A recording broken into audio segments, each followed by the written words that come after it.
आवाज आ रही है सभी को?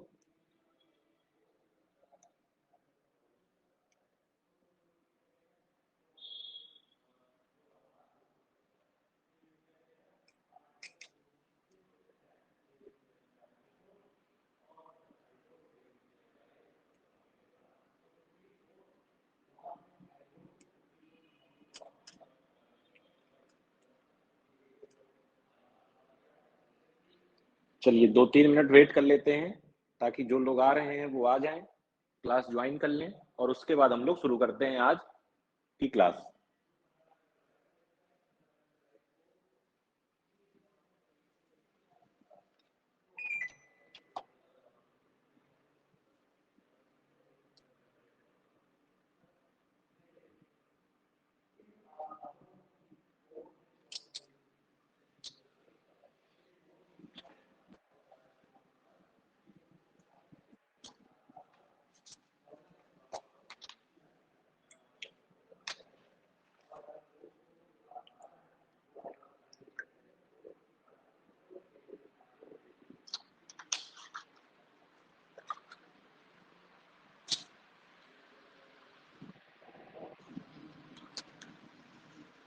चलिए तो शुरू करते हैं।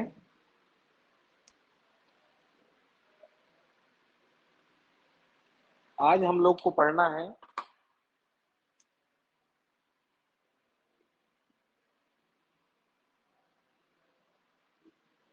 ऑसिलेशन। ऑसिलेशन को हिंदी में कहते हैं दोलन। क्या कहते हैं? दोलन। ऑसिलेशन को हिंदी में क्या कहते हैं? दोलन। चलिए अब जरा ध्यान से देखिए।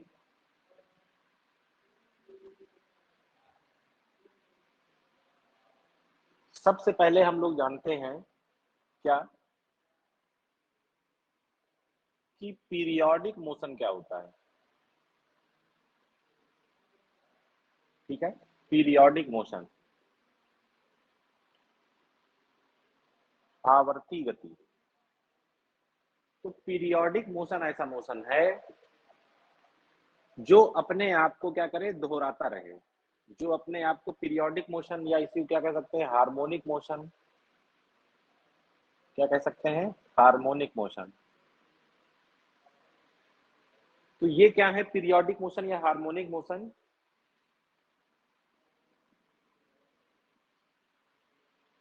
जो निश्चित समय अंतराल के बाद, जो निश्चित समय अंतराल के बाद खुद के मार्ग को, मार्ग कहने का मतलब खुद के दोलन को क्या करें, रिपीट करें। रिपीट करने का मतलब क्या करें कि पुनरावृत्ति करें। क्या करें? पुनरावृत्ति।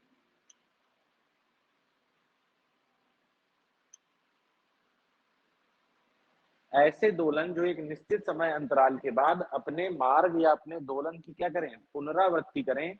ऐसे दोलनों को कहते हैं क्या? पीरियोडिक मोशन या पीरियोडिक दोलन, पीरियोडिक ऑसिलेशन या हार्मोनिक ऑसिलेशन, या ऐसी गति को बोलते हैं क्या? पीरियोडिक मोशन या पीरियोडिक गति। जैसे एग्जांपल में क्या कह सकते हैं? सूर्य के चारों ओर पृथ्वी की गति। जैसे ये आपका सूर्य है, तो पृथ्वी क्या करती है, इसके चक्कर लगाती है और एक निश्चित अंतराल होता है, ठीक है ना, जिसको आप क्या बोलते हैं, एक वर्ष, जो भी जितने भी दिन आते हैं। फिर दूसरा, पृथ्वी का अपनी अक्ष पर घूमना। पृथ्वी आप जानते हैं दो तरह की गति करती है, एक तो सूर्य के चारों ओर चक्कर लगाती है और एक अपनी अक्ष पर भी घूमती रहती है। तो अपनी अक्ष पर घूमने में उसे कितना समय लगता है? 24 घंटे के आसपास, 23 घंटे 56 मिनट करके, तो उसको क्या बोल देते हैं, एक दिन बोल देते हैं। और जैसे कह सकते हैं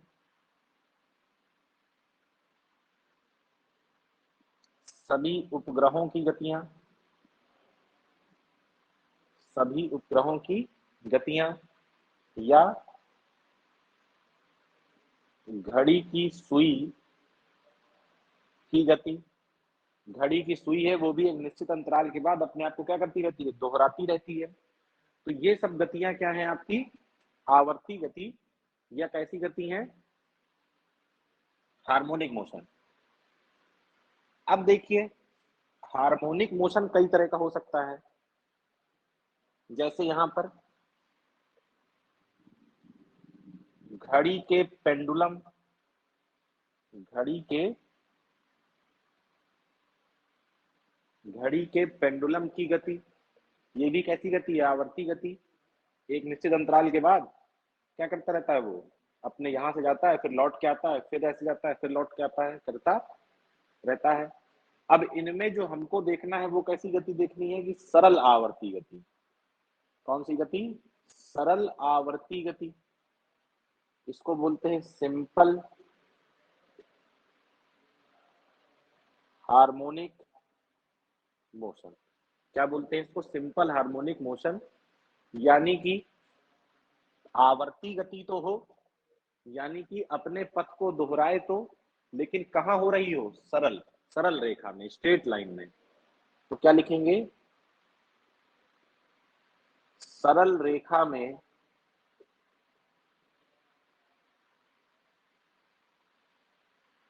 होने वाली आवर्ती गति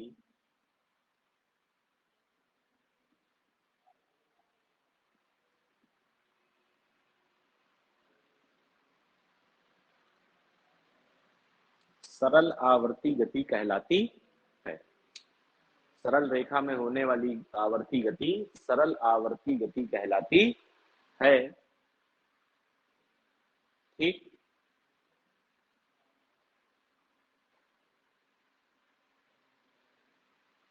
इसको यहां तक नोट करिए, फिर हम लोग आगे बढ़ते हैं।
चलिए नोट हो गया, आगे बढ़ते हैं।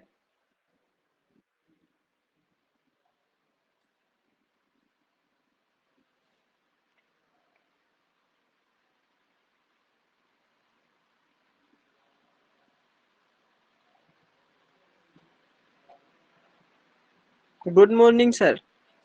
Good morning.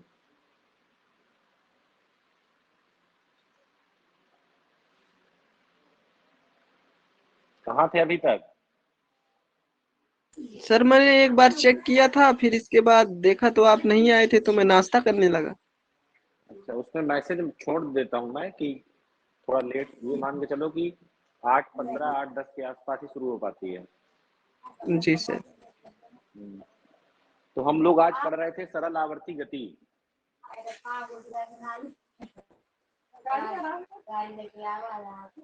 तो सरल आवर्ती गति के बारे में अभी मैं बता चुका हूँ। ये बताया मैंने कि ऐसी गति जो अपने आप को निश्चित समय अंतराल के बाद दोहराती रहे। ऐसी गति जो अपनी गति को, अपने पथ को निश्चित समय अंतराल के बाद दोहराती रहे, वो कहलाती है आवर्ती गति। क्या कहलाती है? आवर्ती गति। और अगर यही गति सरल रेखा में हो रही हो तो इसको कहते हैं सरल आवर्ती गति। जैसे आप क्या लीजिए, एक स्प्रिंग लीजिए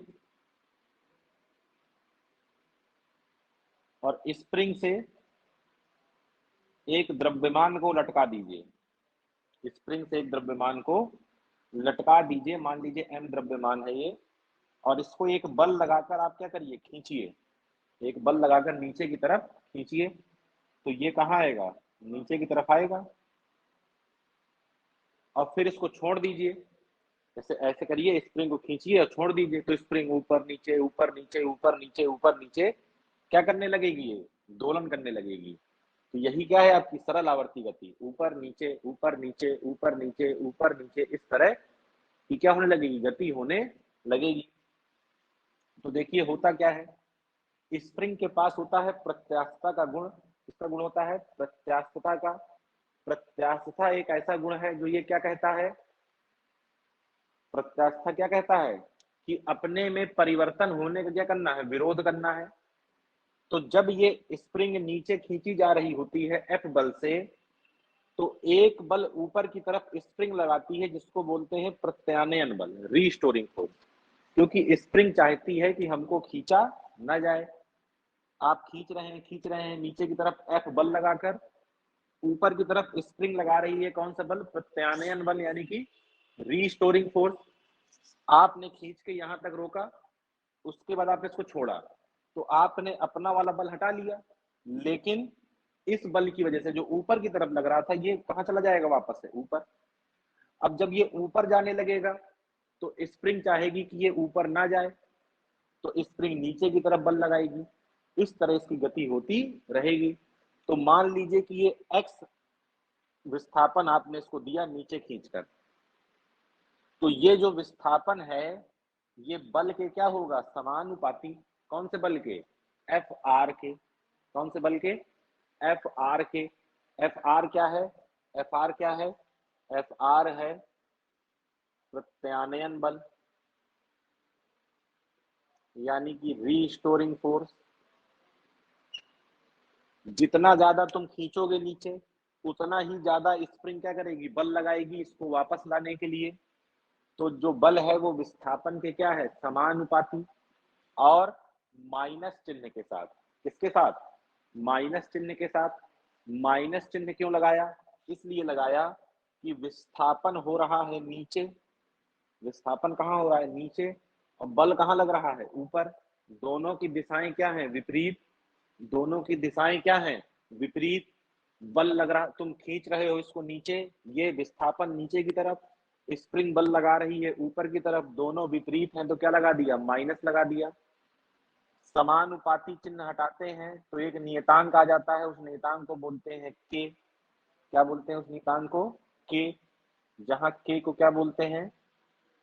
स्प्रिंग के लिए कहेंगे तो स्प्रिंग नियतांक हो जाएगा। ठीक।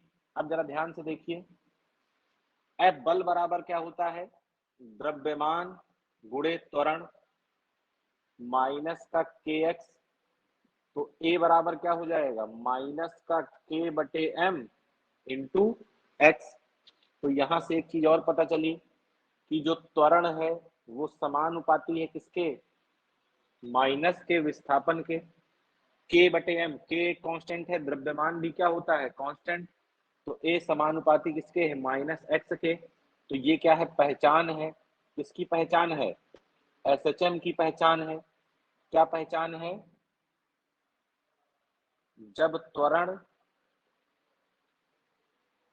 विस्थापन की एक घात की, ये परीक्षा में बहुत पूछा जाता है, जब त्वरण विस्थापन की एक घात के क्या हो? समानुपाती हो माइनस चिन्ह के साथ, तो ऐसी गति क्या कहलाती है? सरल आवर्ती गति कहलाती है। अब ए को हम क्या लिख सकते हैं? देखो, वेग होता है, यहां पर इस तरह लिख सकते हैं कि जो वेग होता है वो क्या होता है, dx बटे dt, समय के सापेक्ष विस्थापन परिवर्तन। त्वरण क्या होता है, वेग परिवर्तन की दर। तो अगर v का मान यहां रख देंगे तो d बटे dt, और v का मान है dx बटे dt, तो ये क्या हो जाएगा, ये हो जाएगा a बराबर d2x बटे dt स्क्वायर, और इस a का मान यहां रख दीजिए, कहाँ, यहाँ वाले पे।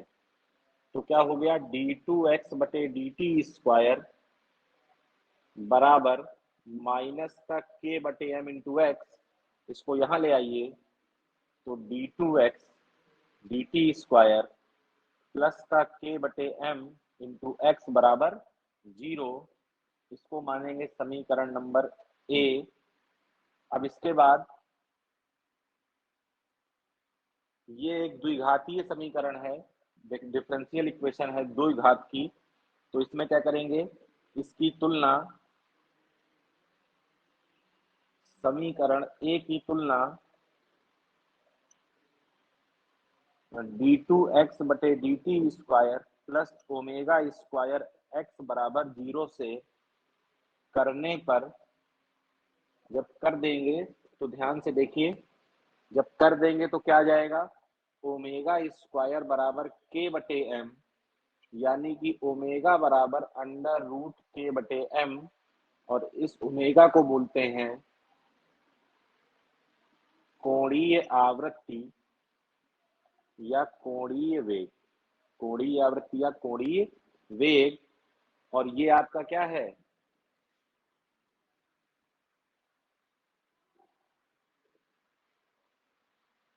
Equation of SHM. क्या है ये, इक्वेशन ऑफ एसएचएम, सरल आवर्त गति का समीकरण। चाहे इसको बोल दीजिए, चाहे इसको बोल दीजिए। और सरल आवर्ती गति करते हुए कण की आवृत्ति क्या होगी, अंडर रूट के बटे एम। नोट करें यहां तक, कोई दिक्कत बेटा।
नोट हो गया सर।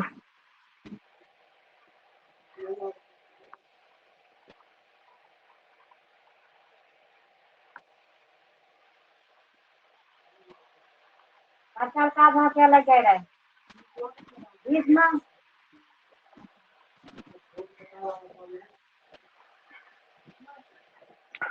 नोट हो गया सर। ठीक ठीक ठीक बेटा, माइक बंद कर दें।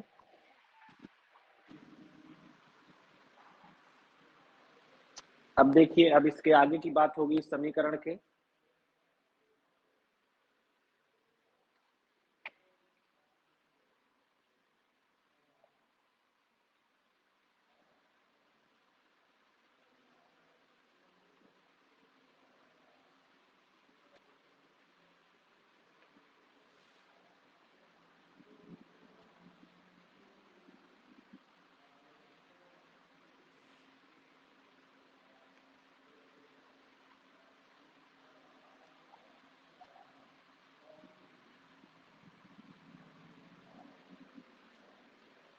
तो ये हमको क्या मिला था समीकरण, d2x बटे dt square plus omega square x बटे 0। अब देखिए इस समीकरण का हल, इस समीकरण का हल x बराबर होता है a साइन ओमेगा t। क्या होता है? a sine omega t। अगर t बराबर 0 हो, अगर यहाँ t बराबर 0 रख देंगे तो ये साइन 0 हो जाएगा। साइन 0 का मान क्या होता है? 0। तो ये x बराबर भी क्या हो जाएगा? 0। और x बराबर 0 को बोलते हैं माध्य स्थिति। क्या बोलते हैं इसको? माध्य स्थिति। जैसे मान लीजिए कि ये क्या है आपका मूल बिंदु, तो इसको हमने क्या नाम दिया? माध्य स्थिति। और ये कब की बात है? t बराबर 0 की। अब यहां से मान लीजिए कण गया, पहले कहा? इधर, यहां तक गया, मतलब यहां तक इसको खींचा, खींच के क्या कर दिया? छोड़ दिया। तो यहां से ये वापस लौटेगा यहाँ, लेकिन यहाँ पर ये रुक थोड़ा ना जाएगा, फिर ये कहाँ जाएगा? यहाँ। फिर यहाँ जाते जाते फिर इसका वेग क्या हो जाएगा? 0। फिर ये लौट के आएगा यहाँ। तब जहां से चला था वहीं आ गया, तब इसका एक क्या होगा? चक्कर पूरा होगा। तो जरा ध्यान से देखिएगा, पहले ये गया यहाँ, फिर ये आया यहाँ, फिर ये गया यहाँ, फिर ये आया यहाँ। यानी कि एक आवर्तकाल, एक कैपिटल टी को कितने भागों में बांटा गया है? 4 भागों में। पहले t/2 में ये यहाँ गया, फिर t/2 में ये यहाँ आया, फिर t/2 में ये यहाँ गया, और फिर t/2 में ये यहाँ आया। इस तरह गति कर रहा है। देखिए ध्यान से, एक पूरा समय कितना है? कैपिटल टी कितने भागों में बट रहा है? 4 भागों में। पहले यहां से गया यहाँ तक t/2, फिर यहाँ से लौट के आया यहाँ तक t, लेकिन यहाँ रुकेगा नहीं है भाई। यहाँ से आप इसको छोड़ेंगे तो यहाँ तक आगे रुक थोड़ा जाएगा, फिर आगे जाएगा। आगे गया, फिर यहाँ से लौटा। सर टी को 4 भागों में बांटेंगे तो t/4 होना चाहिए। सॉरी सही कह रहे हो। t/4, t/4, t/4 और फिर t/4। हाँ अब सही है। t/4 समय में यहाँ तक गया, फिर t/4 समय में यहाँ, फिर t/4 में यहाँ, और फिर t/4 में यहाँ। इस तरह एक सरल आवर्त गति का कार्यकाल क्या होता है? पूरा होता है। क्लियर है? अब इससे संबंधित कुछ क्या है हमारे पास? पद हैं जिनको क्या करना है? जानना है। तो एक एक करके यहाँ लिखते हुए चलेंगे। तो सबसे पहले बात आती है किसकी? माध्य स्थिति की। किसकी बात आती है? माध्य स्थिति की। इसको बोलते हैं इक्विलिब्रियम पोजीशन या मीन पोजीशन, और मीन पोजीशन। ठीक, क्या है इसका नाम? माध्य स्थिति, इक्विलिब्रियम पोजीशन या मीन पोजीशन। अब देखिए जरा ध्यान से, कैसे इसको परिभाषित करेंगे। देखिए, आपने इस कण को क्या किया? यहां तक खींचा। तो जब आप इसको यहां खींच रहे होंगे तो जो प्रत्यानयन बल है वो इधर लग रहा होगा, और उस प्रत्यानयन बल का काम ये होता है कि इसको अपनी पुरानी स्थिति पे ले आना। तो जैसे ही आपने इसको यहाँ खींच के छोड़ा तो प्रत्यानयन बल इसको यहाँ लेकर आया, लेकिन यहाँ जाने के बाद ये रुक नहीं रहा, ये कहाँ चला जा रहा है? यहाँ। तो फिर प्रत्यानयन बल इसको खींच के यहाँ लाएगा। तो प्रत्यानयन बल का काम है कि कण को हमेशा कहाँ लेके आना? माध्य स्थिति में। जैसे ही कण माध्य स्थिति में आ जाएगा तो प्रत्यानयन बल का काम क्या हो जाएगा? खत्म। तो हम कह सकते हैं कि ऐसी स्थिति जहां प्रत्यानयन बल क्या हो? शून्य हो। प्रत्यानयन बल क्या हो? शून्य हो। तो क्या कहलाएगा वो? माध्य स्थिति कहलाएगा। क्या कहलाएगा? माध्य स्थिति। फिर नंबर दूसरे पे कि ये प्रत्यानयन बल क्या है? तो ऐसा बल जो एसएचएम यानी कि सरल आवर्त गति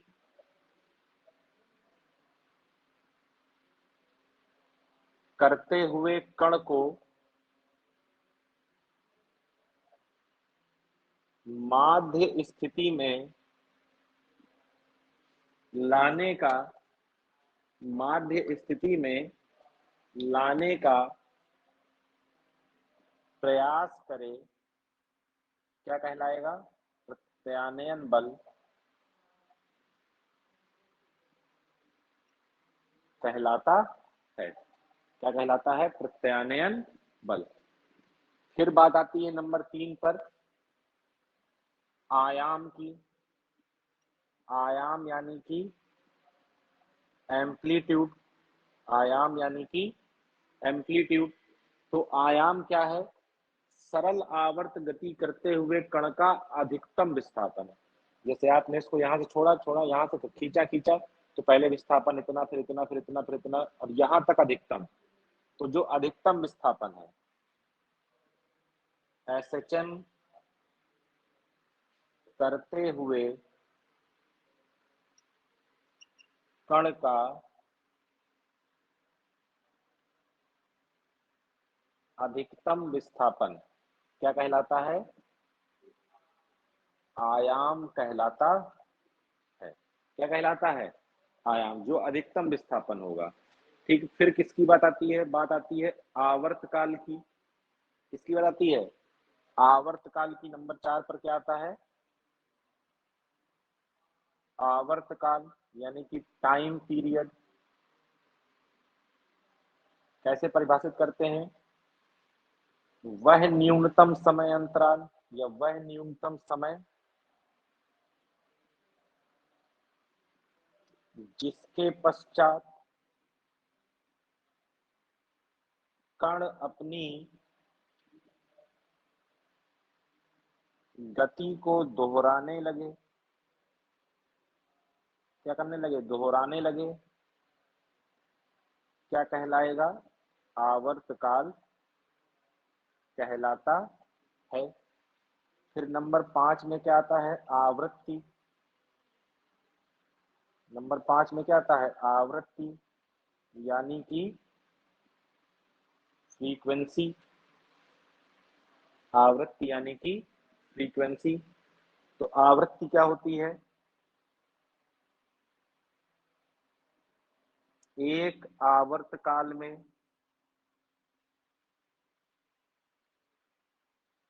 किए गए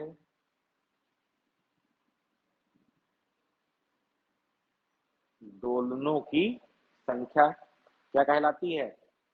आवृत्ति कहलाती है। ठीक,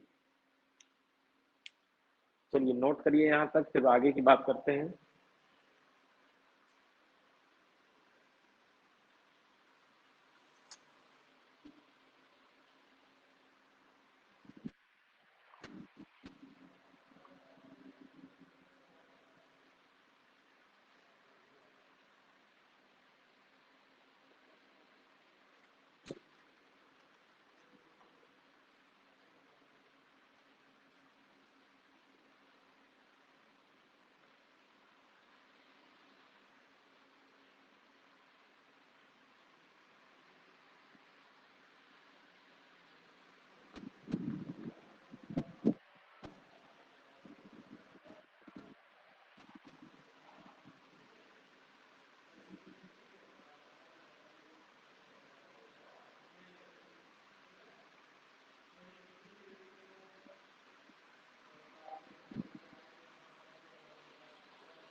गेट बंद करिए।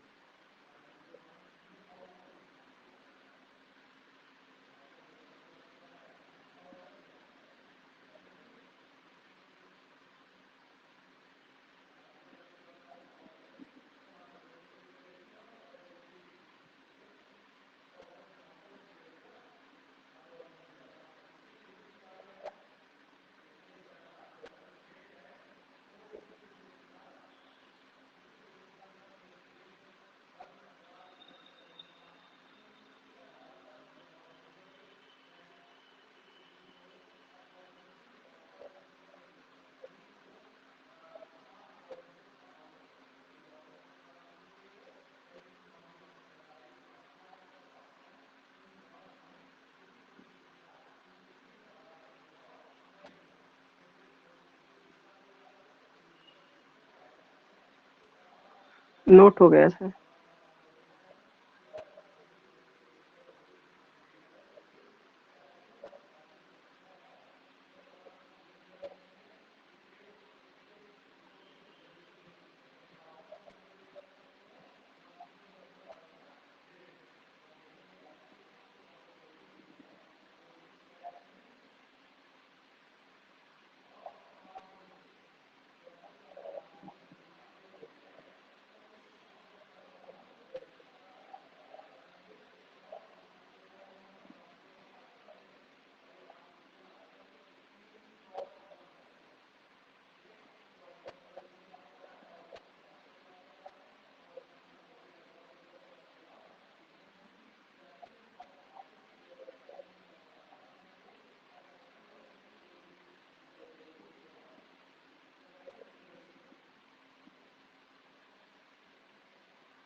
नोट हो गया बेटा?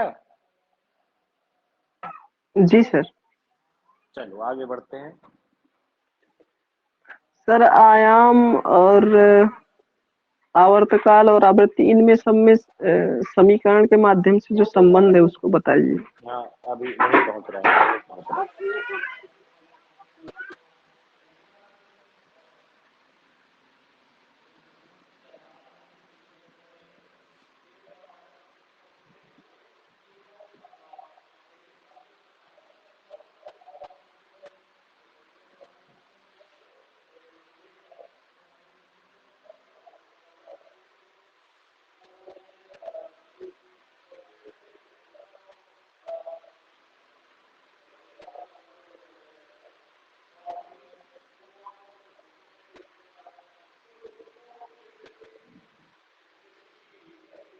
चलिए अब हमारे पास क्या था, समीकरण x बराबर a साइन ओमेगा टी, ये क्या है, कण के विस्थापन का समीकरण। अब हमें निकालना है कण का वेग। क्या निकालने जा रहे हैं हम लोग? कण का वेग। वेग मतलब वेलोसिटी। तो वेलोसिटी निकालने के लिए हम लोग क्या करेंगे? वेलोसिटी निकालने के लिए विस्थापन दिया हो, वेग निकालना हो तो क्या करते हैं? समय के सापेक्ष अवकलन। तो समीकरण 1 का समय के सापेक्ष अवकलन करने पर, समझते जाओ बाद में नोट करना, तो dx बटे क्या आ जाएगा? dt। a कांस्टेंट है, a क्या है? कांस्टेंट। साइन ओमेगा टी का क्या करेंगे? अवकलन। तो साइन का अवकलन होता है क्या? Cos omega T. और ये जो ओमेगा है ये क्या आ जाएगा? गुणे में आ जाएगा। तो यहाँ पर क्या आ जाएगा? ए ओमेगा कॉस ओमेगा टी। और ये क्या है आपका? वेग, कॉस ओमेगा टी। तो इसको मान लीजिए क्या? समीकरण नंबर 2। ये हो गया वेग का मान समय के पदों में। अब चलते हैं आगे, क्या लिखेंगे? सिंस कॉस ओमेगा टी बराबर under root 1 minus sine square omega t. लिख सकते हैं कि नहीं? Sine square theta plus cos square theta बराबर 1, तो कॉस स्क्वायर थीटा बराबर 1 माइनस साइन स्क्वायर थीटा। और कॉस थीटा निकालना है तो क्या लगा दिया? अंडर रूट लगा दिया। 1 माइनस साइन ओमेगा टी का होल स्क्वायर। अब साइन ओमेगा टी का मान यहां से देखो कितना हो जाएगा? एक्स बटे ए। तो कॉस ओमेगा टी का मान आ जाएगा 1 माइनस एक्स स्क्वायर बटे ए स्क्वायर, या इसको और हल कर देंगे लासा लेकर, तो ए स्क्वायर माइनस एक्स स्क्वायर बटे ए स्क्वायर। इस कॉस ओमेगा टी का मान समीकरण 2 में रख दो। दिस इंप्लाइज जो वेग है वो क्या हो जाएगा? ए ओमेगा और फिर यहाँ चलेंगे तो क्या आ जाएगा, अंडर रूट ए स्क्वायर माइनस एक्स स्क्वायर, और ये ए स्क्वायर अंडर रूट से बाहर आएगा तो क्या बचेगा, ए, और इस ए से ये ए क्या हो जाएगा, कट जाएगा, तो v का मान आ जाएगा ओमेगा, v का मान आ जाएगा ओमेगा अंडर रूट ए स्क्वायर माइनस एक्स स्क्वायर। तो ये है वेग का समीकरण विस्थापन के पदों में, किसके पदों में, विस्थापन के पदों में, समीकरण नंबर 3। अब हमें ये देखना है कि अधिकतम वेग कब होगा। तो अधिकतम वेग जरा यहां से भी देख लीजिए और यहां से भी, दोनों में कंडीशन क्या है, सेम है। कोई समीकरण अगर कॉस पर निर्भर कर रहा है तो वो अधिकतम तब होगा जब कॉस क्या होगा, अधिकतम, और कॉस का अधिकतम मान कितना होता है, 1। तो अधिकतम वेग के लिए जो कॉस ओमेगा टी है वो कितना होना चाहिए, 1 होना चाहिए। तो जो v मैक्स है वो कितना आ जाएगा, a ओमेगा, ये क्या है, अधिकतम वेग।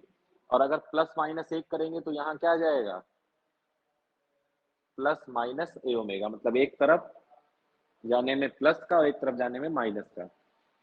अगर यहां से देखें तो देखो ये समीकरण दिया है, इस समीकरण में से x का मान क्या हो रहा है, घट रहा है, मतलब ये वाला मान क्या हो रहा है, घट रहा है। तो अगर इसको अधिकतम करना है तो जो घटने वाला पद है उसको क्या कर लें, 0 कर लें, अथवा x बराबर 0। तो यहाँ से v बराबर कितना आ जाएगा, ओमेगा अंडर रूट ए स्क्वायर से बाहर आएगा कितना, a। तो v बराबर फिर से कितना आ जाएगा, ओमेगा, ये दोनों क्या है, सेम है, दोनों क्या है, सेम है। क्यों सेम है, क्योंकि आप जानते हैं जब आपने क्या लिखा, cos ओमेगा टी को 1 लिखा तो ये किसका मान था, t बराबर 0 का, किसका मान था ये, t बराबर 0, t बराबर 0 cos 0 1, और t बराबर 0 पर आप जानते हैं x बराबर कितना होता है, 0 होता है, इसलिए दोनों क्या है, एक ही है। दोनों से हमेशा आंसर क्या आएगा, सेम आएगा, चाहे समय वाला समीकरण लगाएं और चाहे दूरी वाला समीकरण लगाएं, विस्थापन वाला, दोनों का मतलब क्या है, सेम है। जिस तरह वेग निकाल दिया है उसी तरह क्या निकाल लेंगे, त्वरण।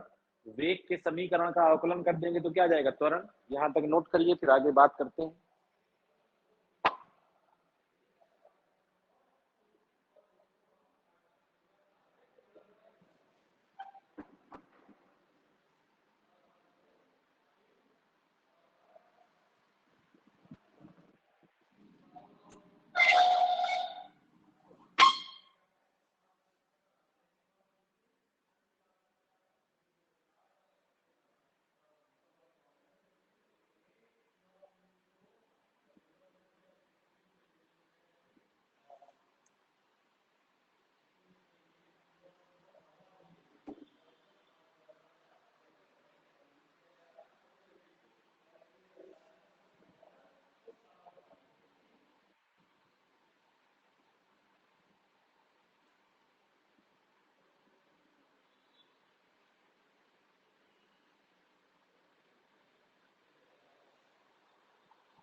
नोट हो गया सर।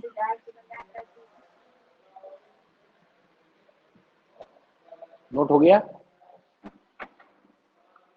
जी सर। चलिए आगे बढ़ते हैं।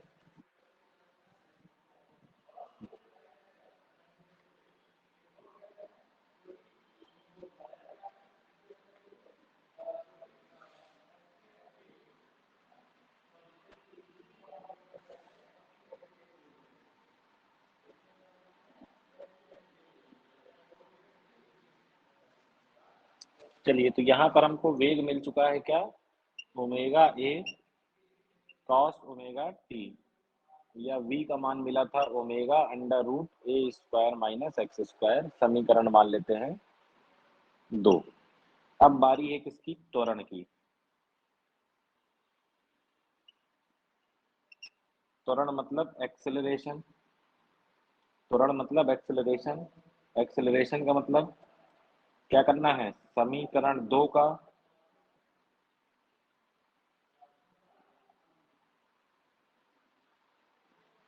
समय के सापेक्ष क्या कर दीजिए? अवकलन करने पर, जब समय के सापेक्ष अवकलन कर देंगे तो क्या होगा? dv/dt, ओमेगा ए क्या है? कांस्टेंट, कॉस का अवकलन होता है माइनस का साइन, तो माइनस बाहर आ गया, क्या हो गया? Sine omega T. कॉस का अवकलन क्या हो गया? माइनस का साइन ओमेगा टी, और ओमेगा का दोबारा करेंगे तो गुणे में क्या हो जाएगा? ओमेगा। dv/dt यानी कि ए माइनस ओमेगा गुणे ओमेगा, ओमेगा स्क्वायर ए साइन ओमेगा टी। ये हो गया आपका समीकरण नंबर 3। ये किसके पदों में है? समय के पदों में। ये किसके पदों में? समय के पदों में। और यहां से आप चाहें तो क्या लिख सकते हैं? साइन ओमेगा टी का मान तो क्या लिख सकते हैं? सिंस साइन ओमेगा टी बराबर एक्स बटे ए, तो दिस इम्प्लाइज ए बराबर माइनस का ओमेगा स्क्वायर ए, और एक्स बटे ए से कट जाएगा, तो ए का मान आएगा माइनस का ओमेगा स्क्वायर एक्स। समीकरण 4। अब किसकी बात होगी? अधिकतम और न्यूनतम की। तो अधिकतम त्वरण, अधिकतम त्वरण कब मिलेगा? देखो ये साइन पर निर्भर कर रहा है। साइन पर निर्भर करने का मतलब जब साइन अधिकतम होगा तब ये क्या होगा? अधिकतम। साइन का अधिकतम मान कितना होता है? 1। कब होता है? जब साइन कितना हो? 90 हो। जब साइन कितना हो? 90। 90 डिग्री। तो हाँ, तो क्या लिखेंगे? अधिकतम त्वरण के लिए जो साइन ओमेगा टी है वो कितना होना चाहिए? 1। तो यहाँ से जो अधिकतम ए मैक्स त्वरण है वो कितना आ जाएगा? माइनस का ओमेगा स्क्वायर ए। अगर इस समीकरण की बात करें, यहां से निकालना चाहें, तो ओमेगा तो कांस्टेंट है, ए का मान किस पर निर्भर कर रहा है? एक्स पर। तो जब एक्स अधिकतम तब ए अधिकतम। तो एक्स अधिकतम कब होगा? भाई अधिकतम विस्थापन क्या होता है? आयाम। तो क्या हो जाएगा? एक्स बराबर ए, तो ए मैक्स बराबर कितना हो जाएगा? माइनस का ओमेगा स्क्वायर ए। और अगर न्यूनतम की बात करेंगे, न्यूनतम त्वरण, तो न्यूनतम त्वरण कितना होगा? ए मिनिमम बराबर 0। कब? जब साइन ओमेगा टी कितना हो जाएगा? 0। तो मिनिमम त्वरण कितना होगा? 0। क्लियर है? नोट कर लो इसको भी यहां तक।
नोट हो गया सर।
नोट हो गया सर।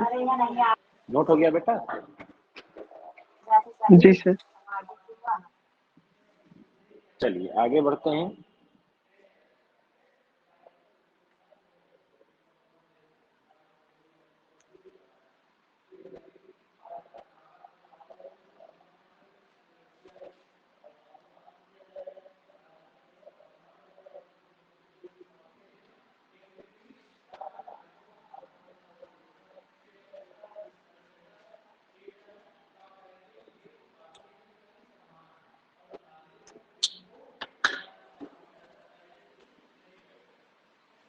अब बात करते हैं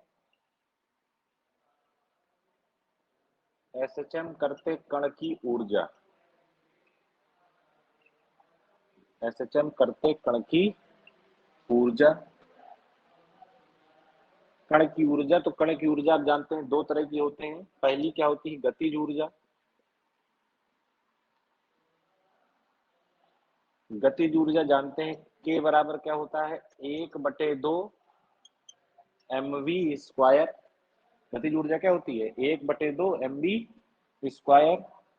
सिंस v बराबर हमने पढ़ा है ओमेगा अंडर रूट ए स्क्वायर माइनस एक्स स्क्वायर, तो v स्क्वायर बराबर क्या हो जाएगा? इसका वर्ग कर दीजिए तो ओमेगा स्क्वायर, और अंडर रूट हट जाएगा तो ए स्क्वायर माइनस एक्स स्क्वायर। इसका मान जब यहाँ रख देंगे तो k का मान आ जाएगा 1/2 m ओमेगा स्क्वायर ए स्क्वायर माइनस एक्स स्क्वायर, समीकरण नंबर 1।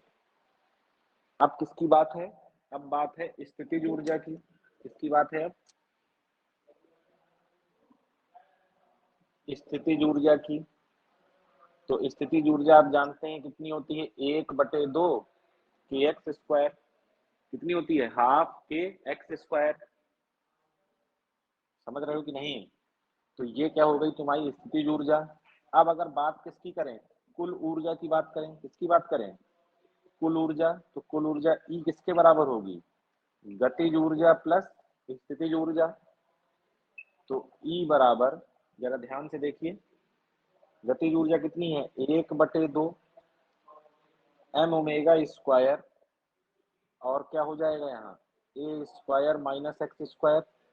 इसको देखिए जरा, मैं आगे बढ़ा लूँ अगर थोड़ा सा, तो जानते हैं सिंस ओमेगा स्क्वायर बराबर था k/m के, तो k बराबर हो जाएगा m ओमेगा स्क्वायर, तो u का मान आ जाएगा half m omega square x square, और प्लस u का मान रख देंगे half m omega square x square.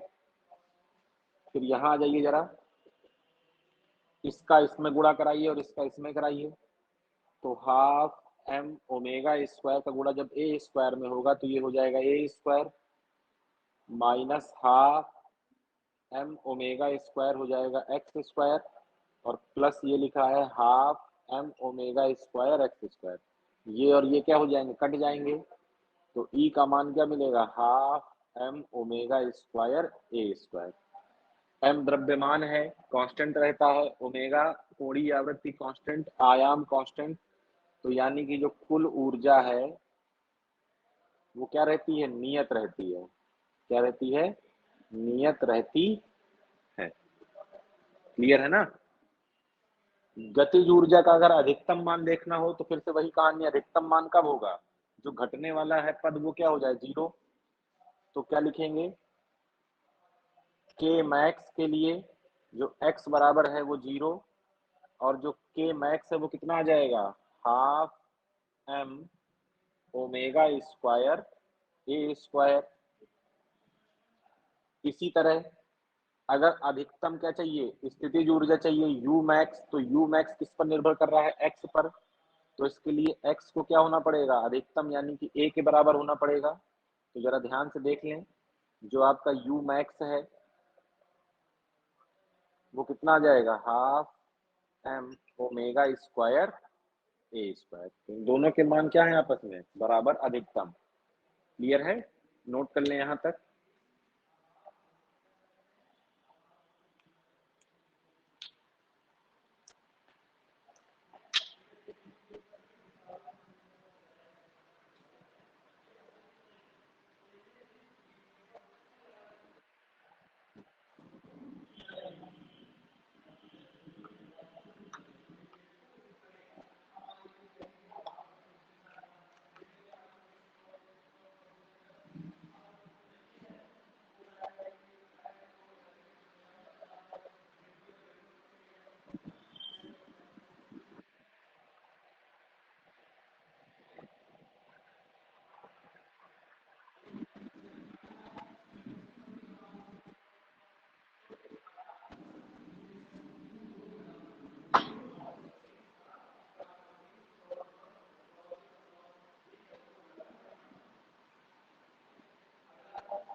Note हो गया।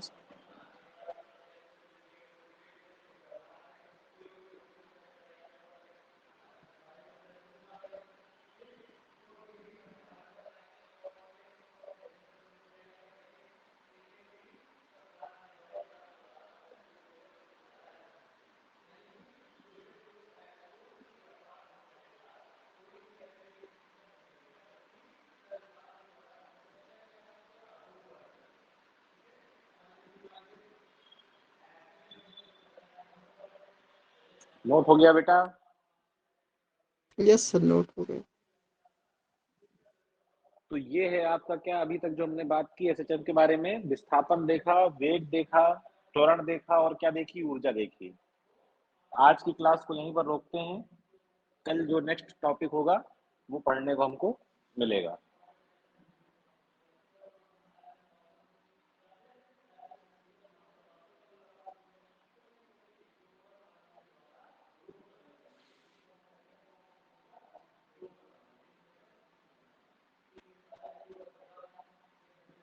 ठीक बेटा, ओके।